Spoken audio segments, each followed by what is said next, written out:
جو اسی press conference میں بتایا گیا کہ اس دن ہم بات کر رہے تھے کہ خدا خدا کر کے کفر یا قفل ٹوٹا تھا اب وہ کہہ رہے ہیں کہ جی عظمیٰ خان صاحبہ جو ہیں ان کو بھی ملنے نہیں دیا کہہ رہے ہیں انہوں نے جیل کے جو قواعد و ضوابط ہیں ہاں جی ان کو پڑھ کے سنایا ہے اور یہ قواعد وہ ہیں جو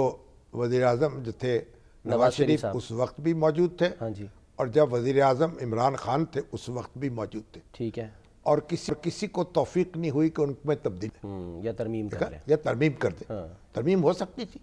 کہ نہیں بھی جو سیاستدان قید ہوں گے ان کو کچھ اور سہولتیں بھی حاصل ہوں گی ٹھیک ہے اس کے بعد مرے کو مارے شاہ مدار تو ہمارے جو چیف جسٹس ہے ثاقب نثار انہوں نے تو بغض نواز شریف میں وہ اتنا آگے بڑھ گئے کہ انہوں نے اس پہ مور اوور کر دیے انہوں نے تو کہا کہ جو شخص جس کو سزا یافتہ ہو وہ پارٹی کا سربراہ بھی نہیں ہو سکتا جب تو پارٹی کوئی یعنی پارٹی کے معاملات میں دخل بھی نہیں دے سکتا یعنی اس کے کہنے پر کسی کو نہ سینیٹر بنایا جا سکتا ہے میکر نہیں ہو سکتا نہ کنگ انہوں نے ٹکٹ جاری کیے تھے سینٹ کے انہوں نے وہ ان کے جو ٹکٹ بھی کینسل کر دیے اور جو سینٹ کے جو الیکشن ہوئے تو آزاد امیدوار کے طور پہ ان لوگوں نے الیکشن لڑے صحیح ہے اب اس کے جو فیصلے کے جو اثرات تھے اس کو بھی ختم کیا جا سکتا تھا اس کے بعد خان صاحب بھی برسر اقتدار آئے وہ بھی اس کو ختم کر سکتے تھے ٹھیک لیکن ہماری مسئلہ یہ ہے کہ جب اقتدار میں ہوتے ہیں لوگ تو ان کو یہ خیال نہیں ہوتا کہ ہم اپوزیشن میں بھی بیٹھیں گے ٹھیک ہے اور ہم بھی نشانہ بن سکتے ہیں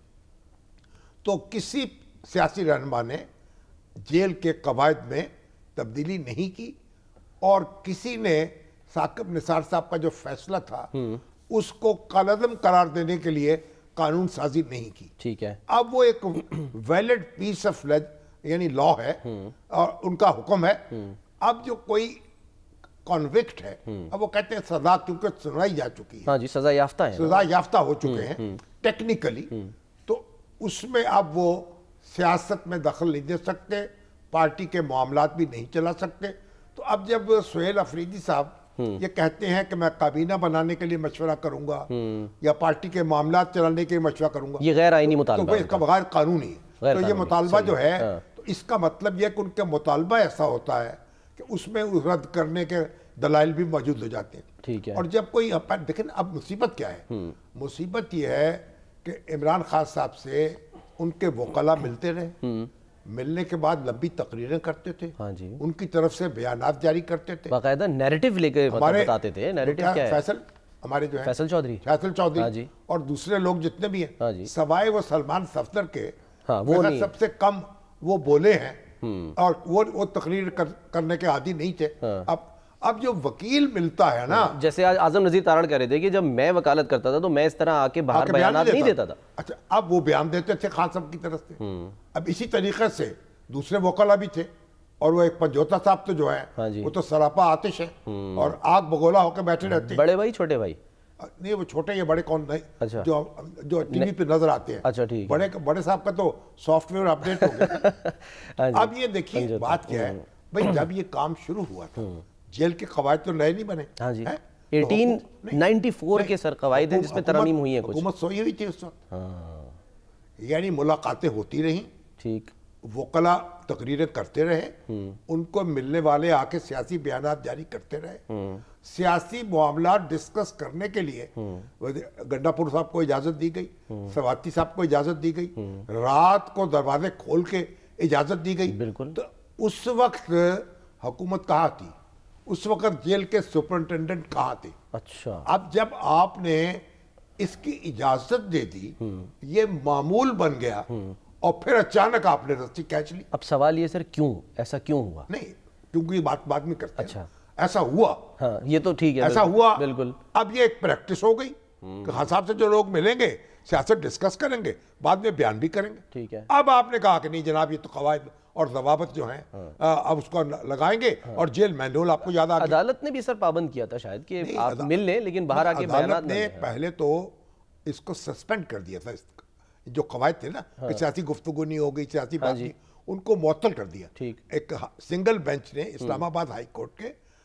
کہا کہ یہ خلاف بنیادی حقوق کے خلاف ہے لیکن اس پر جب حکومت اپیل پہ گئی تو ڈویژن بینچ نے وہ جو حکم تھا اس کو قلعدم قرار دے دیا تو اب وہ قواعد تو وہیں کے وہیں موجود ہیں اور نافذ العمل ہیں. صحیح ہے. اچھا اب جب یہ حکومت نے چھوٹ دے دی اس کے بعد پھر معمول ہو گیا. ایک بات. دوسری بات یہ ہے کہ ہم تو آج تک سمجھتے تھے اور یہ ہمارے یہاں معمول بھی رہا کہ ایک شخص کو زیری عدالت سے قید کی سزا سنائی گئی. ٹھیک ہے. اب اس کی اپیل جو ہے اعلیٰ عدالت میں پہنچی. ٹھیک. تو جب تک سپریم کورٹ سے اس کے خلاف فیصلہ نہ آ جائے, اچھا, تو وہ سزا یافتہ اس وقت تک وہ کنوکٹ نہیں ہوگا ان معنوں میں جو کہ جب تک آپشن باقی ہے. ہاں نہیں, اپیل باقی, اپیل کا حق. ٹھیک ہے. اپیل کا ایک حق کے طور پر اپیل ہوتی ہے. ٹھیک ہے. یعنی یہ نہیں ہے کہ اپیل آپ کا ہم نہیں سنتے. صحیح. اپیل کا حق آپ کو حاصل ہے. ٹھیک ہے. اب ایک اسلام آباد ہائی کورٹ میں اپیل ہوگی, صحیح, یا لاہور ہائی کورٹ میں ہوگی, اور اس کے بعد سپریم کورٹ میں ہوگی. پھر نظر ثانی بھی اب نہیں, اب یہ جو ہے اس کا آج تک ہم یہی کہتے رہے, اور جب بھی اہل سیاست کو سزائیں ملتی تھی کہ جب تک سپریم کورٹ سے توثیق نہ ہو جائے ٹھیک ہے ان کو مجرم سمجھا جائے گا. اور اگر عدالت جب عدالت میں آپ اپیل آتی ہے تو وہ فیصلہ ایک معطل سمجھا جاتا ہے. بالکل ٹھیک ہے. صحیح ہے. اب اس کے بعد وہ ملزم ہوگا, مجرم نہیں ہوگا. ٹھیک ہے. لیکن بہرحال ٹھیک ہے, اب جو بھی صورت ہے, دیکھیے جو سیاسی لیڈر ہوتے ہیں ان پر مقدمے, اب اللہ طارر صاحب یہ فرما رہے تھے سر مجھے ایک بریک کا کہا جا رہا ہے, یہ بڑا ایک مقدمہ ہے $190 ملین کا, کیا ہے